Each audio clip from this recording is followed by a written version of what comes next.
Every dollar, every euro, every yen, all of it depends on one thing: belief. Not gold, not governments, not banks. Belief. For most of human history, money was tied to something tangible: gold, silver, salt, grain, something scarce, something physical. Today, the global economy runs on fiat money, currency backed by trust alone. And that transition changed civilization more than almost any war, empire, or invention. It changed how governments operate, how banks create wealth, why inflation exists, why crises happen, and why modern investing is impossible to understand without understanding money itself. This is the hidden history of money, from gold to fiat. Money did not begin as coins. The earliest economies were based on barter. A farmer traded grain for tools. A fisherman traded fish for cloth. Simple in theory, difficult in practice. Because barter has a fundamental problem. Both sides must want exactly what the other offers at the same time. Economists call this the double coincidence of wants. If the blacksmith doesn't need fish today, trade stops. Civilizations needed something more efficient. So across different cultures, humans began using objects with shared value: shells, salt, livestock, copper, silver. These objects became proto-money. But over centuries, one asset emerged above all others: gold. Gold wasn't valuable because governments declared it valuable. It became valuable because it solved problems better than almost anything else. Gold is scarce, durable, portable, divisible, difficult to counterfeit, and perhaps most importantly, it cannot be created easily. That mattered enormously, because throughout history, people learned a dangerous lesson. When rulers can create money freely, they usually do. And when money supply expands too quickly, purchasing power falls. The Roman Empire experienced this firsthand. To finance wars and spending, Roman emperors slowly reduced the silver content in coins. The currency looked the same, but internally it was worth less. This process, currency debasement, has appeared repeatedly across history. Different empire, same mechanism. Increase money supply, reduce trust, create inflation. Gold imposed limits, and governments rarely enjoy limits. Transporting gold was expensive and dangerous, so merchants began depositing gold with goldsmiths and banks for safekeeping. In return, they received paper receipts. Those receipts represented ownership of gold. Eventually, something unexpected happened. People stopped redeeming the gold. Instead, they traded the paper receipts themselves, because exchanging paper was easier than moving metal. This was the beginning of paper money. At first, every note represented real gold stored somewhere. In theory, anyone could exchange paper currency for physical gold on demand. This system became known as the gold standard, and for centuries it created a monetary framework built on constraint.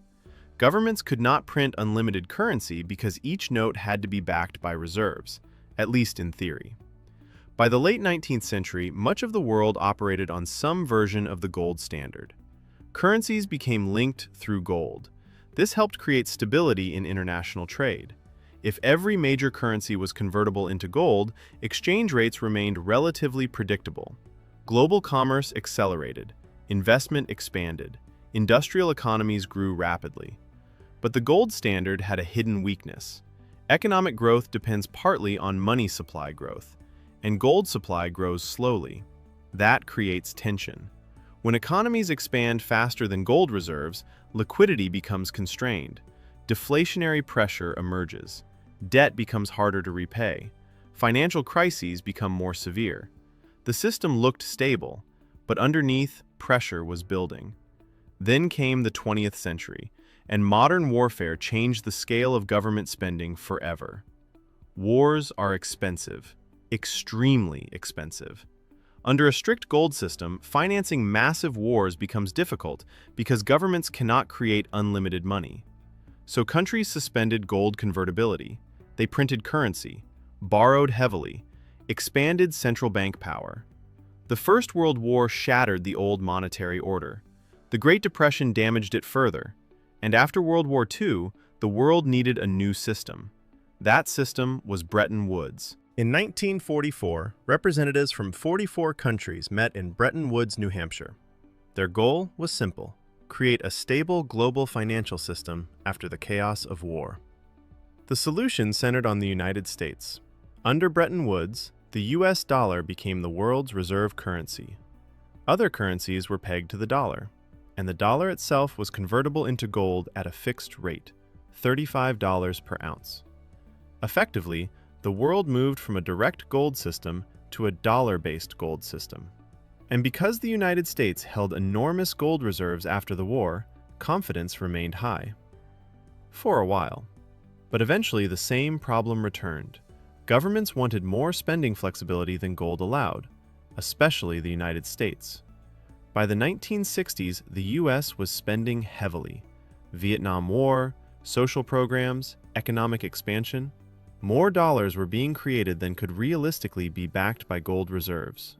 Foreign governments noticed. Countries began exchanging dollars for physical gold.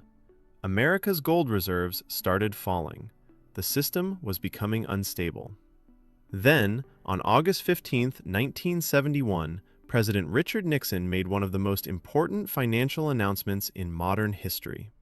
The United States would suspend dollar convertibility into gold, temporarily. That temporary decision never ended. The link between money and gold was broken. For the first time in modern history, the world entered a fully fiat monetary system. Money was no longer backed by a physical commodity. It was backed by government authority and collective trust. The modern financial era had begun. What fiat money really is. Fiat money has value because governments declare it legal tender, and because societies collectively accept it. That's it. A modern dollar is not redeemable for gold. Its value depends on confidence in institutions, central banks, governments, economic productivity, tax systems, political stability. Critics often describe fiat money as fake, but that misses something important. Fiat systems unlocked enormous economic flexibility. Governments can respond faster to crises. Central banks can stabilize financial systems. Credit expansion can accelerate growth and innovation. Modern economies became larger and more dynamic partly because fiat systems allowed greater liquidity. But the trade-off is obvious. If money can be created without hard limits, discipline becomes political instead of physical. And political discipline is inconsistent. Why inflation exists? Inflation is not simply prices going up. At its core, inflation is about currency purchasing power declining. Sometimes this happens because production falls. Sometimes because demand rises. But over long periods, sustained inflation is deeply connected to money supply expansion. Under fiat systems, central banks can create money electronically. Commercial banks also create money through lending. Most modern money is not printed physically. It exists digitally as bank credit. This system works surprisingly well, until confidence weakens. If too much money enters the economy relative to goods and services, purchasing power falls. History repeatedly shows this pattern. Moderate inflation can support economic growth. Extreme inflation destroys trust. And trust is the foundation of fiat money. Understanding money changes how people understand investing. Because investing is not only about companies or assets, it's also about the monetary system surrounding them. In gold-based systems, capital behaves differently. In fiat systems, asset prices often rise partly because money supply expands over time. This is one reason stocks, real estate, and scarce assets tend to appreciate over long periods. Not only because they become more valuable, but because currency itself gradually loses purchasing power. This changes how investors think about cash, debt, interest rates, risk, store of value assets. Even modern debates around Bitcoin are fundamentally debates about money. Should money be flexible or constrained? Centralized or decentralized? Elastic or scarce? These are ancient questions wearing modern technology. Here is the paradox of modern money. The fiat system may be inherently unstable, and yet it may also be the reason modern economies reached unprecedented scale. The same system that enables debt bubbles also enables massive innovation. The same flexibility that creates inflation also helps prevent depressions. The system survives because confidence survives. And confidence survives because, despite flaws, people still believe the structure works better than the alternatives. At least for now. Ending. Money is one of humanity's most powerful inventions, not because paper has value or because gold shines, but because billions of people agree, often silently, to trust the same system together.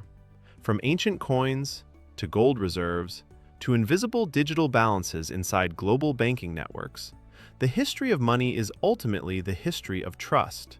And understanding that history is essential for understanding investing, markets, governments, and the modern world itself. Because when people ask what money is, they're really asking, what do we believe in? If you enjoyed this episode, subscribe for future deep dives into investing, macroeconomics, financial history, and global markets. Next episode, why gold lost to fiat money. Subscribe and stay with us. See you in the next videos.